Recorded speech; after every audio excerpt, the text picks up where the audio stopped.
Hello, my name is Georgina. Today I'm excited to show you a few interesting changes that were made to Australia's pennies throughout their pre-decimal era.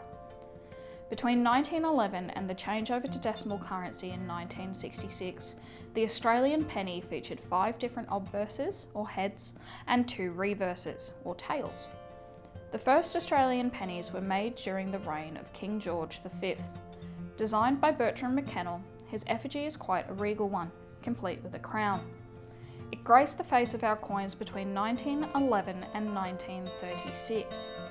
The Latin legend along the outside of the coin states, George V, by the grace of God, King of all the Britons, Defender of the Faith, Emperor of India. On the reverse of the coin was the W.H.J. Blakemore design featuring the words 1 penny, Commonwealth of Australia, and the year of production.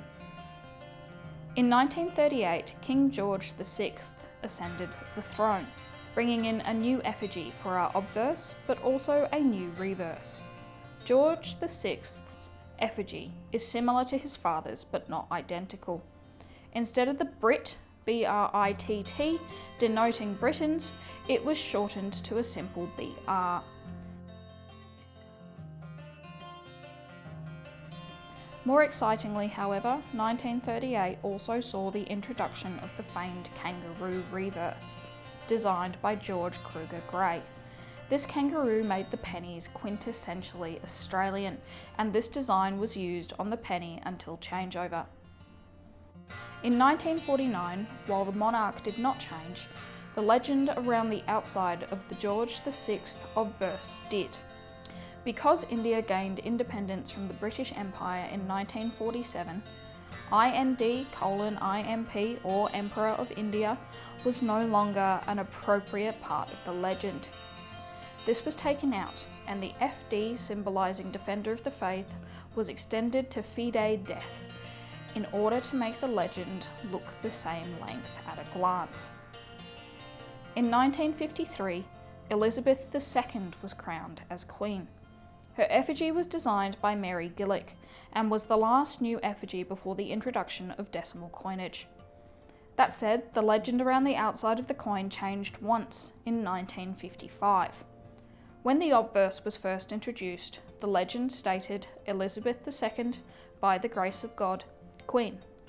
The problem was that the legend left out the FD, which stood for Defender of the Faith. There was massive public outcry at the release of the designs, including questions in Parliament, newspaper stories, and an angry Anglican clergy. To ensure the monarchy itself was not upset, Prime Minister Menzies made sure the legend was fixed on the 1954 commemorative florins made for the royal visit that year. Then, that it was rolled out to the rest of the coins, including pennies, from 1955 onwards. Looking at this series of coins, can you notice a pattern? Or maybe the pattern seems interrupted. Throughout the history of coins in both Britain and Australia, each new monarch faces a different way. You can see this between George VI, who is facing left, and Queen Elizabeth, who is facing to the right. But George V faces to the left as well.